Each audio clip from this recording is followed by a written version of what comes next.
Assalamualaikum warahmatullahi wabarakatuh. Selamat siang Bapak Ibu. Salam sejahtera. Siang ini saya akan menyampaikan materi yaitu bagaimana membuat anak itu menjadi pintar dan besoknya bisa kaya. Semuanya berawal dari citra diri Bapak Ibu. Yaitu citra diri itu adalah cara kita memandang diri kita. Jadi cara si anak tadi memandang dirinya seperti apa. Kalau si anak tadi memandang dirinya itu pintar, anak akan menjadi pintar. Kalau anak itu memandang dirinya bodoh, anak akan menjadi bodoh. Jika kita memandang diri kita orang kaya, kita akan menjadi kaya.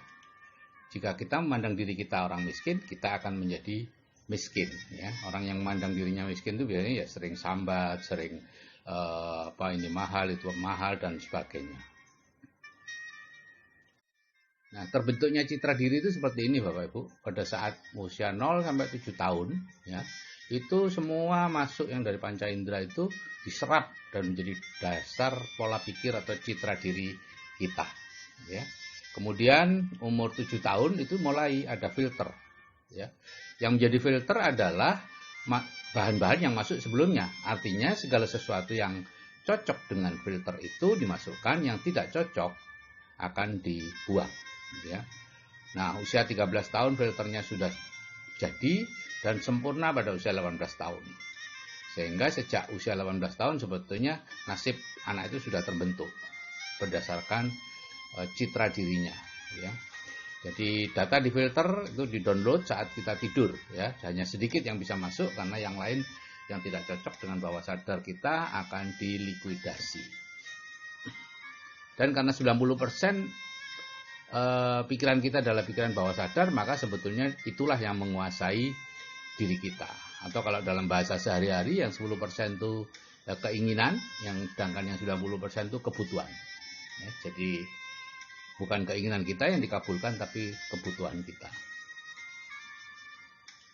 Nah, sekarang ini contoh nih terjadinya citra diri bodoh. Ya, semua diawali misalnya Abdul mendapat nilai buruk di satu mata pelajaran, matematika atau apa.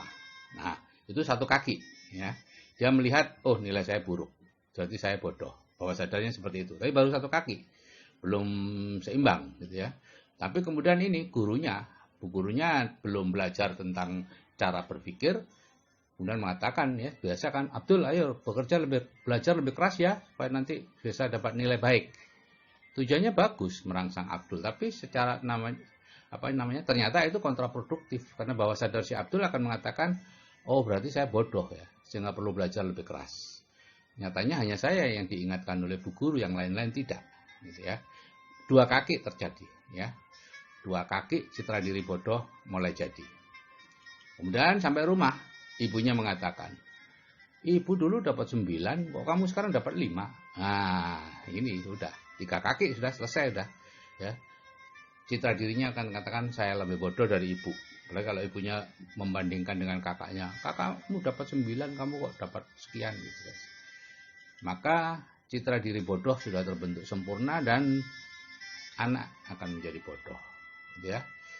Akan ada semacam mental block gitu ya, dalam pelajaran-pelajaran matematika atau pelajaran apapun yang sudah ada citra diri tidak bisa. Nah, citra diri pintar juga sama. Diawali dengan mendapat nilai baik di satu mata pelajaran, kemudian bu guru mengatakan, oh Abdul pintar sekali ya. Nah, sehingga si Abdul merasa dirinya pintar, kemudian ibunya juga memuji, sehingga lebih pintar. Jadi citra diri pintar terbentuk sempurna dan anak menjadi pintar. Nah, jadi bagaimana sebetulnya cara membuat citra diri anak? Jadi tugas kita Bapak Ibu adalah menciptakan citra diri pintar pada anak. Itu tugasnya orang tua dan guru. Tapi sayangnya karena tidak mengerti, akhirnya justru kebalikannya yang terjadi. Jadi kalau kita melihat rapot itu hanya nilai yang baik saja yang dilihat, ya. Dan dipuji habis-habisan. Misalnya itu nilai keterampilan atau apa 9,5. Wah luar biasa ya. Bapak dulu tidak pernah lo dapat sekian. Nah, jangan pernah mengomentari nilai yang jelek. Kadang-kadang si anak, terutama anak-anak yang koleris dan lain-lain, merasa tidak puas karena ada nilai jelek. Itu kita harus menghibur mereka. Oh ini lumayan bagus, kakekmu dulu lebih jelek dari ini. Nah, atau bapak dulu lebih jelek dari ini, gitu ya. Pokoknya katakan itu supaya si anak merasa bahwa dia lebih pintar.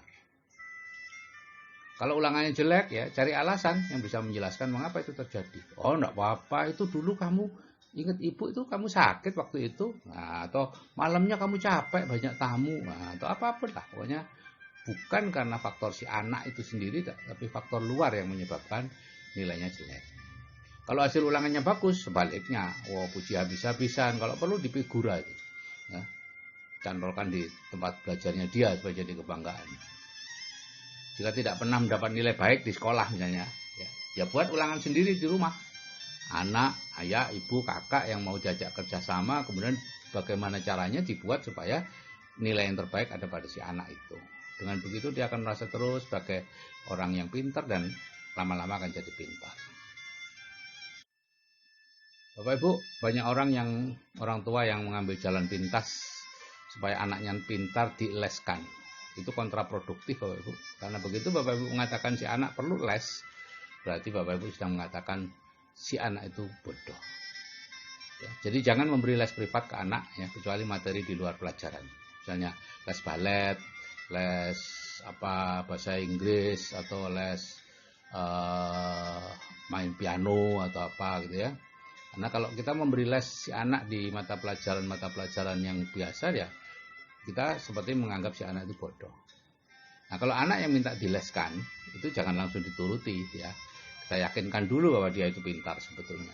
Nah, kalau dia ngotot, kemudian menyalahkan kita tidak mau membiayai dan lain-lain, barulah dia kita leskan.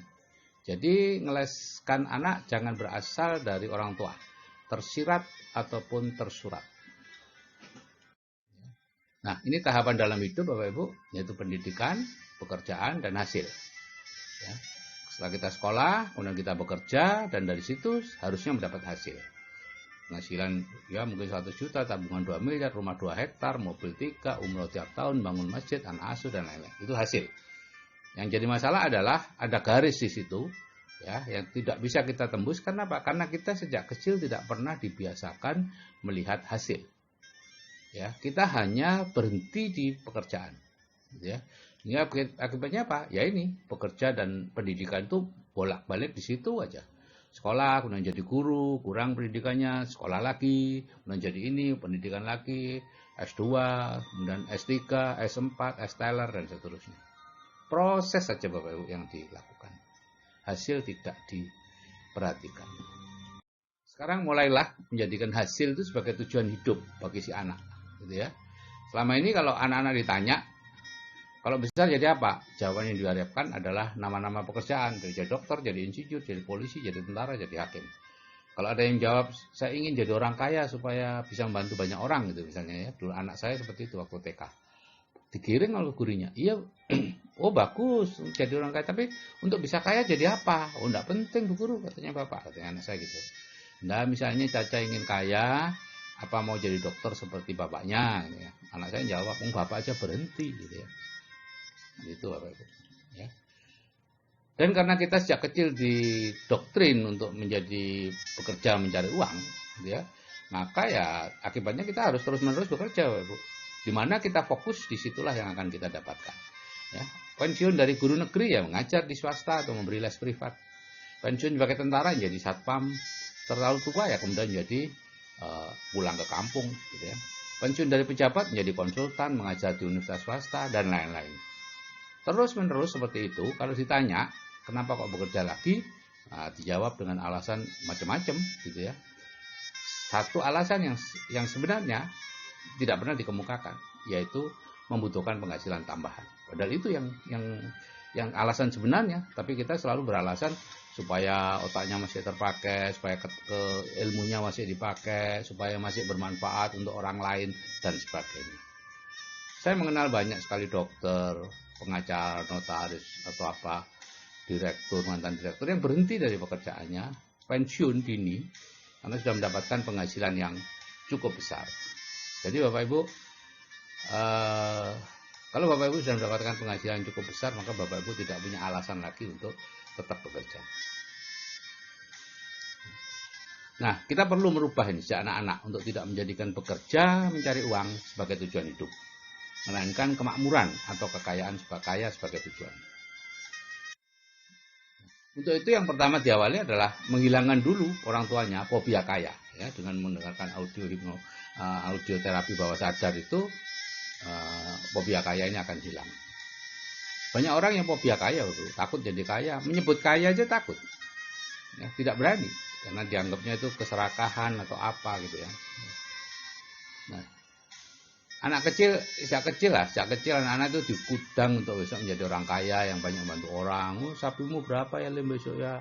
Rumahmu besar ya le. Itu terus saja dikudang. Kalau melihat di TV ada barang-barang mewah, katakan bahwa dia besok punya itu. Ibu mau kamu ajak kemana dan seterusnya. Kalau anak ingin menjadi salah satu pekerjaan, misalnya, aku pengen jadi dokter, oh ya belokkan aja untuk menjadi kaya. Terserah bagaimana caranya. Ya. Nah, untuk anak-anak yang cukup besar, umur 13-18 tahun, katakan ketika dia mengantuk, sudah menjelang tidur itu, sambil mengelus-elus kepalanya atau apa gitu, ibu percaya, nah kamu besok menjadi orang kaya yang banyak membantu orang. Udah, itu aja yang kita katakan. Jangan ditambahi dengan insya Allah yang sering kali kita pakai sebagai PHP, ya. Sudah tahu kita nggak datang, kita katakan insya Allah datang atau apapun. Atau saya doakan, ya, karena dia melihat bahwa ibunya mengatakan, oh ya saya doakan, tapi ibunya tidak pernah melihat, dia tidak pernah melihat ibunya kemudian berdoa, masuk kamar berdoa mendoakan yang tadi diucapkan. Jadi itu oleh bawah sadar itu dianggap sebagai PHP. Bawah sadar kita itu jujur banget, nggak ada basa-basi. Oke Bapak Ibu, kalau kita bisa memasukkan program bawah sadar yang baik untuk masa depan anak, di bidang keuangan, di bidang yang lain, maka masa depan anak akan terjamin. Saya akhiri sekian. Wassalamualaikum warahmatullahi wabarakatuh. Selamat siang dan salam sejahtera.